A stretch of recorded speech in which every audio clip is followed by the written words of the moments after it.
duduknya di sungai, dapat rahmatnya lebih sedikit daripada yang di depan. Enggak begitu. Apalagi kalau kamu datang dengan hati khusyuk, apalagi jika kamu datang dengan sepenuh hatimu, kamu sambungkan kepada Allah Subhanahu wa taala. Kamu niatkan untuk mempelajari ilmunya Allah, bisa jadi pandangan rahmat Allah dan pandangan syafaat Nabi Muhammad tertuju padamu. Dimanapun kamu duduknya, dimanapun kamu beradanya. Saudariku sekalian yang saya muliakan, saya atas nama panitia, saya minta maaf karena ketersediaan tempat yang memang tidak mencukupi. Dan saya atas nama pribadi saya, teman-teman saudariku sekalian, jangankan Allah, saya ngelihat kamu duduk panas-panasan di luar, saya nggak tega. Apalagi Allah Subhanahu wa taala. Saya nggak tega kalau kamu sampai pulang ke rumah nggak bawa apa-apa. Dari ilmunya Allah, dari rahmatnya Allah, dari kasih sayang Allah. Apalagi Allah Subhanahu wa taala. Pasti Allah akan memberikan kepadamu ampunan darinya, rahmat darinya, kasih sayang darinya. Dah tenang aja. Tenang. Ingat bahwasanya apapun yang terjadi semuanya dengan kehendak Allah. Dengan cara itu kamu akan bisa lebih mudah memaafkan kesalahan orang. Orang bikin apa aja kamu tahu. Ini adalah cara Allah untuk menguji kesabaran saya. Ini adalah sekolah-sekolah yang Allah Subhanahu wa taala berikan. Pelajaran-pelajaran yang Allah berikan dalam kehidupan. Kalau semua orang baik semua kepadamu, bagaimana cara kamu belajar kesabaran? Kalau semua orang di atas muka bumi ini semuanya sayang semua sama kamu, dari mana kamu bisa belajar memaafkan? Kalau semua orang di atas muka bumi ini setuju semua sama kamu, sayang semua sama kamu, seneng semua sama kamu, gimana caranya kamu bisa rindu sama surga? Kamu di dunia udah kayak ada di surga, semua orang seneng semua, sayang semua, semua terjadi sesuai dengan yang kamu mau. Itu mah sifatnya surga. Tapi kalau sifatnya dunia udah pasti ada yang gak seneng, ada yang benci, ada yang miskin, ada yang sakit, ada yang terluka.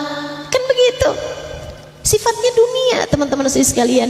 Hidup di dunia tidak pernah ideal untuk siapapun, karena dunia tempatnya ujian.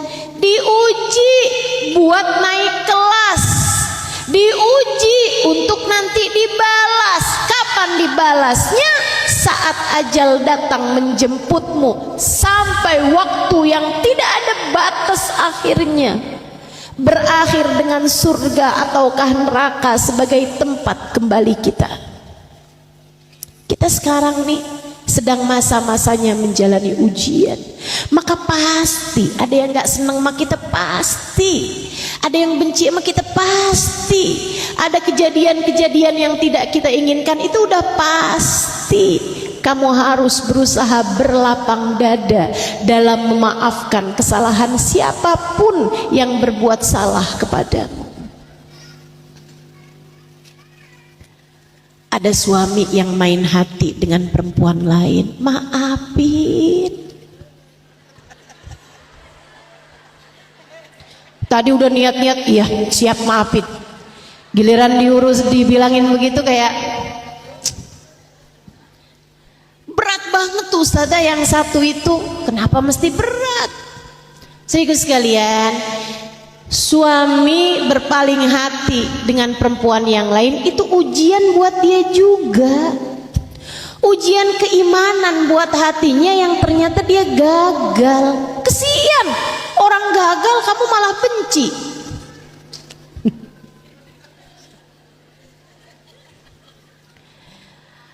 Dia tuh kalau main hati, apalagi sampai main bukan cuman hati lagi, main perempuan beneran sama perempuan yang lain gitu, kamu nggak diajaknya ikutan main. Saudariku sekalian yang saya muliakan, itu kan dia ngerjain dosa namanya. Orang lagi ngerjain dosa, kalau kamu sayang sama dia, dimohonkan ampun, didoain biar dosanya diampuni sama Allah. Bukan malah kamu yang gak bisa memaafkan. Jadi daripada tuh kamu sampai segitu dendamnya sama si perempuan itu, sebegitu bencinya sama suami kamu, lebih baik kamu dekatkan dirimu kepada Allah. Kamu tengadahkan tangan kemudian bilang, ya Allah, ampunilah dosa suamiku. Pada nggak mau nih.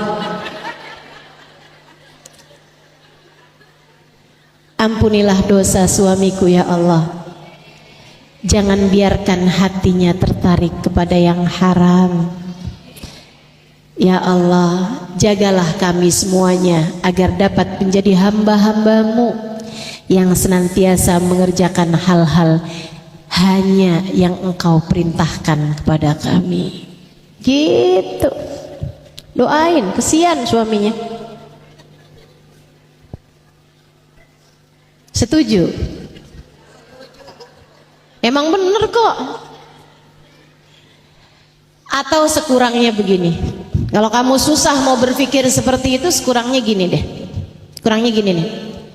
Nih teman-teman saya sekalian, saya sering sampaikan nih pada teman-teman yang hadir di majelis-majelis ta'lim saya sering sampaikan, ketika hati suamimu berpaling darimu, itu adalah tali yang Allah ulurkan kepadamu untuk mengembalikan kamu kepadanya.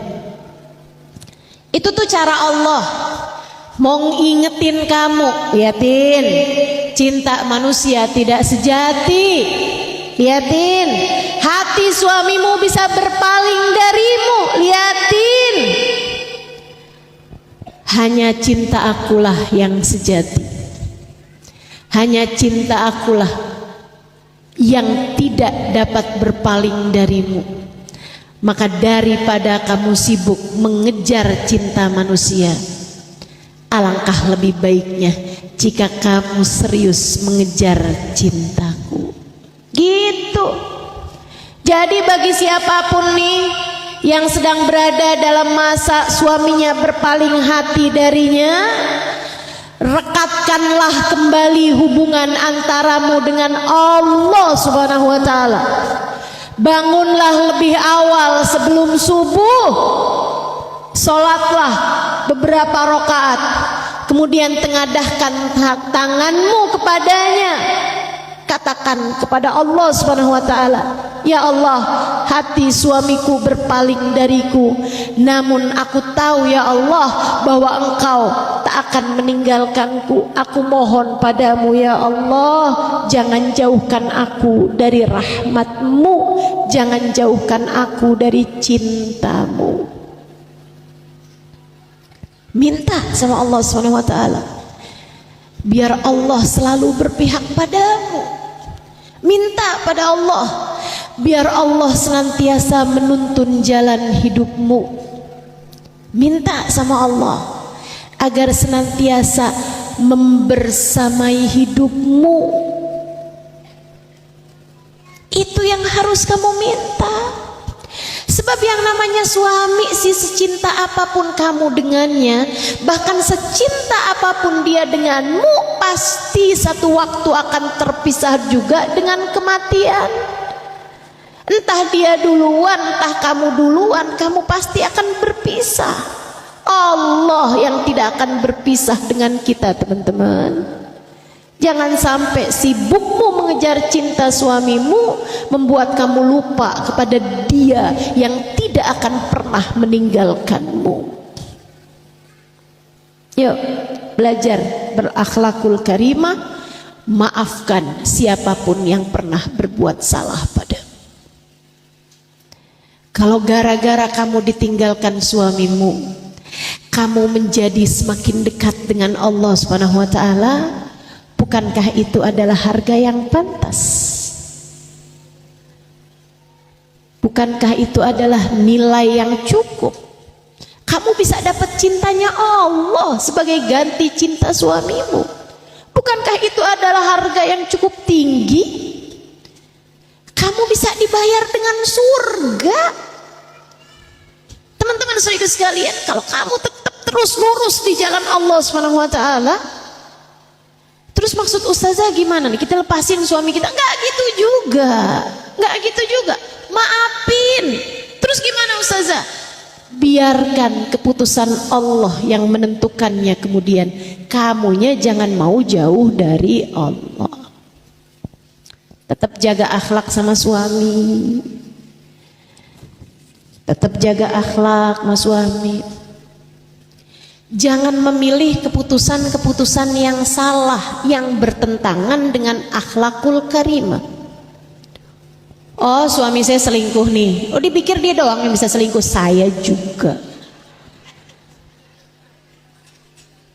Yaitu namanya ada orang kepelosok masuk got, kamu ikut-ikutan. Dia pikir dia doang nih yang bisa kepelosok, saya juga.